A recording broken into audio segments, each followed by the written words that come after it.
Okay, good afternoon YouTube. Fat Cat Watch Collector, back at you with another video. If you're new to my channel, I mainly review watches, but I basically review and do show and tells of pretty much anything that I make the decision to purchase or that I'm into. It could be anything from sporting goods, firearms, naturally watches.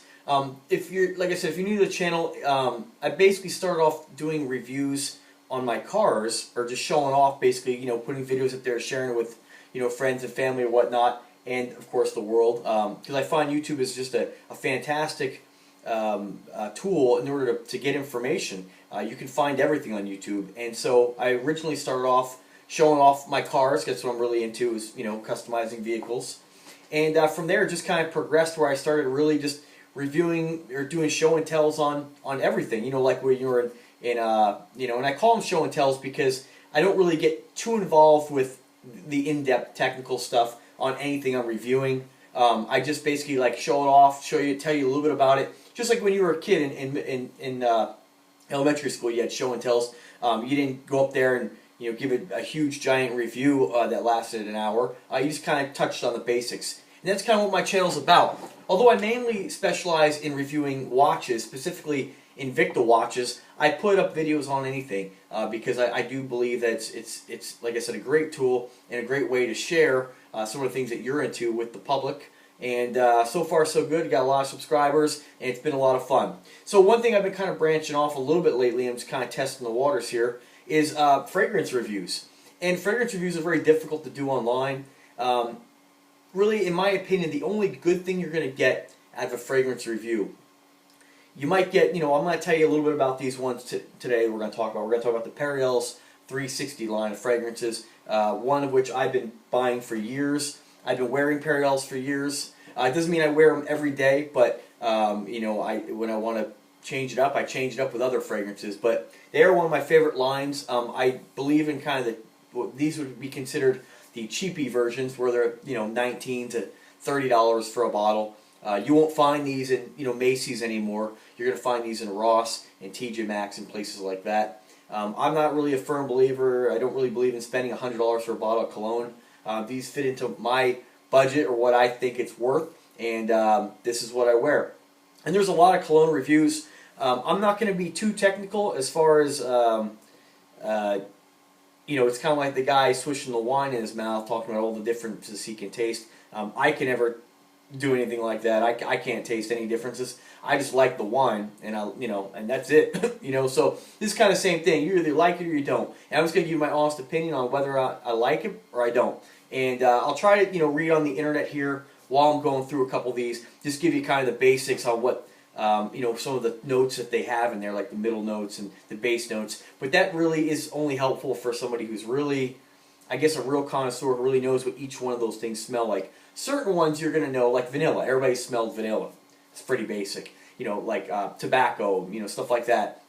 So these are going to be very basic. If you like the review, just go ahead and leave a comment. If you don't, let me know as well. Again, these are really just basically about me telling you that I do like the colognes that you have that I have behind me, and really it's just more or less my endorsement. So if you're on the fence and possibly looking to buy one of these, I'll give you my honest opinion. And again, it's very subjective. It's not like a watch. Let me just show that up there for my Invicta lovers. Okay, just try to keep your attention with something different here.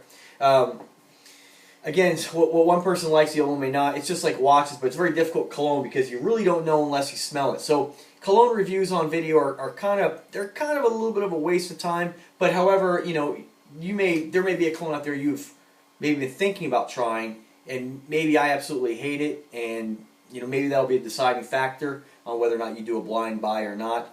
I can tell you that most colognes nowadays, no matter what they are, they still smell pretty decent. I mean, I don't think there's any cologne that I've ever heard of that somebody you put on, you're just like, God, I absolutely hate it. I'm sure there's ones that are pretty strong. Maybe maybe your person's a little bit sensitive to a certain scent. That could be. But with that being said, let's just kind of run with it here, and I'll just kind of go. We're going to start off. This is the Perriel's line, not the whole line. There are many others, and I like the Perriel's line of cologne so much that, as you can see, I have 5 right now, and there's another one I'm going to pick up called Perriel's M. It's supposed to be very heavy in the cinnamon, which is a lot of these colognes, like the tobacco flavors. You'll notice that there's colognes that they call whites, and then you have ones that are like darks. And like the darks, they say for night. I believe in wearing colognes any time of day. I don't really think it really matters based on daytime. And you'll have really in-depth reviews on YouTube about colognes. And it's, again, I compare it to like the guy talking about the wine. I don't know what the hell they're talking about. But again, we're going to give it a whirl. Let's start off with my favorite one. This is Perriel's 360. I started wearing this back in 1996, I believe. 96 or 97. I picked this first fragrance up in Macy's, and I smelled it. And, this is like my signature scent, as you make friends and people come in and out of your lives. This is definitely a cologne that none of my friends, nobody that I've ever associated with has ever worn. And it's kind of been like my signature scent, personally. Now, again, lots of people wear this stuff. But back in days, this was not something you'd find in Ross. This was a Macy's scent. And I think I paid, about $60 for it. Now, as colognes, you know how it goes. As colognes come out, brand new ones, they're expensive, and then they start to be replicated or duplicated. You find the clones and all that stuff, and then they become cheaper and cheaper, and then eventually, 20 years later, you pick it up in Ross for $19. This one I got online on eBay. It's 6.7 ounces, I believe. 6 ounces, 6.8 ounces for $29 shipped. Let me give it a little whiff here.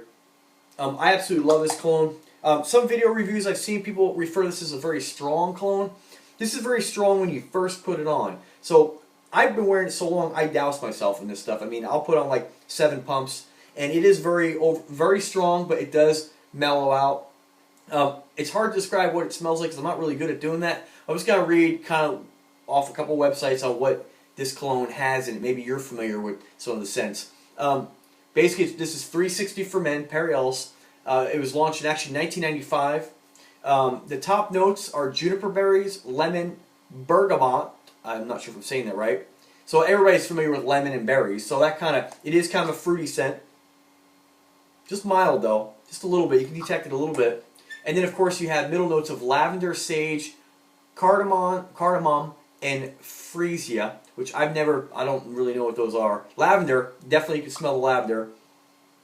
Definitely smell lavender. Strong lavender in this one. And that's probably why they say it's a strong scent, because when you first put it on, you do smell a lot of lavender. I don't believe it, I don't find it overwhelming, but it is strong.